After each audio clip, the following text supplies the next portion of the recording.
김해일의 다발성 경화증에 대해 박경선은 너무 걱정이 되었다. 박경선은 김해일이 그 병을 앓고 있다는 사실을 알고 있는 유일한 사람으로 그의 건강을 매우 걱정하고 있었다.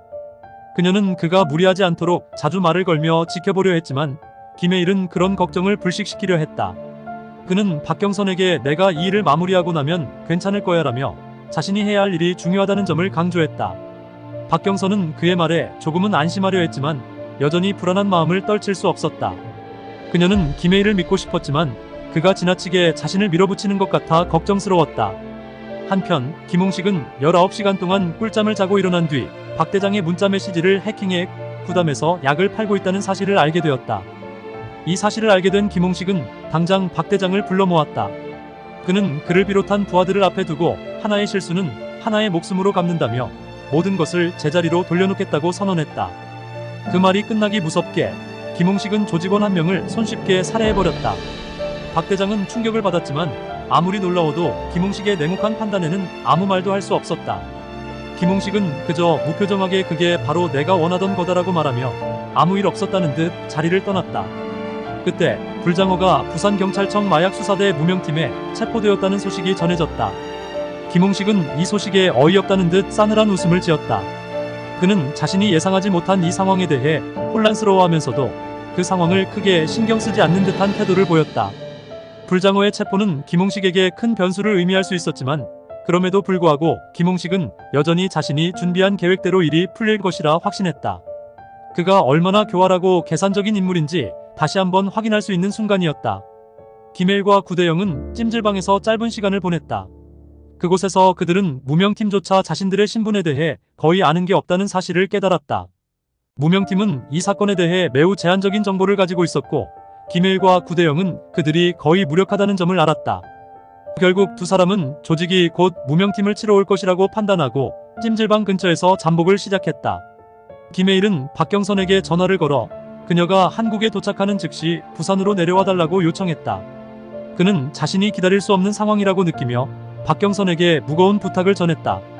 김인경 수녀와 한성규 신부는 부산에 내려갈 명분을 찾기 위해 페인 모드로 지내다가 우마 성당에서 뮤지컬 극단을 만든다는 소식을 듣고 이를 핑계로 부산에 내려가기로 했다. 그들은 부산에 내려가는 이유를 찾은 셈이었지만 사실 그들이 이곳에 내려온 이유는 그들만이 알 수 있었다. 김해일은 신학교로 돌아오는 중 이용석에게 들킬 뻔했지만 그는 곧 채도우와 함께 어르신들을 위한 봉사를 하러 갔다. 그곳에서 그는 가난하고 외로운 노인들이 마약에 무방비로 노출된 모습을 목격했다. 그들의 삶은 점점 더 비참해져만 갔고 김해일은 이 상황을 더 이상 두고 볼 수 없었다. 이 장면은 김해일의 마음에 큰 충격을 남겼다. 김해일은 그곳에서 가난한 노인들이 마약에 취해 폐인이 되어가는 모습을 목격했다. 그들의 눈빛에서 희망을 찾을 수 없었고 김해일은 큰 충격을 받았다. 김홍식은 우마 양로원을 방문해 노인들에게 선물을 주고 일자리를 제공한다고 했다. 하지만 그 일자리는 마약 공장이었다. 김홍식은 마약을 통해 돈을 벌고 있었고 그가 제공하는 일자리는 결국 노인들을 마약 공장에 이용하려는 계획이었다. 김해일은 그 계획을 저지하고 싶었지만 그를 방해할 수 있는 방법이 무엇인지 쉽게 답을 찾지 못했다. 김홍식은 점점 더 많은 사람들을 자신의 네트워크로 끌어들이고 있었다. 박경선은 김해일의 요청에 따라 부산에 도착했다. 그녀는 김해일을 만나 자초지종을 들은 뒤 그의 결단력과 의지를 느끼며 전의를 불태웠다. 박경선은 즉시 김홍식과 남도원에 대한 조사를 시작했으며 그들의 배후와 이들의 비밀스러운 거래를 파헤치려 했다. 그녀는 이 사건을 단순히 해결하려는 것 이상으로 반드시 정의를 세우고자 결심했다. 김홍식은 철갑상어 양식장에서 남도원과 첫 만남을 가졌다. 두 사람은 서로를 협박하면서도 각자의 이익을 위해 공생관계를 유지하기로 합의했다. 김홍식은 마약 공장을 통해 얻은 수익을 남도원에게 일부 나누겠다고 했으며 남도원은 이를 받아들였다. 두 사람은 서로의 이익을 위해 협력하기로 했지만 그들이 추진하는 계획은 점점 더 위험하고 악랄해졌다. 김해일과 구대영은 김인경 수녀와 한성규 신부가 부산에 내려온 사실을 알고 즉시 우마 성당으로 달려갔다. 그들은 두 사람에게 성당에만 머물며 위험한 일에 휘말리지 않도록 당부했다. 김해일은 그들이 성당을 떠나면 큰 위험에 처할 것이라고 경고했다. 그는 성당이 안전하다고 확신했지만 이곳에서도 김홍식의 눈길을 피할 수는 없었다.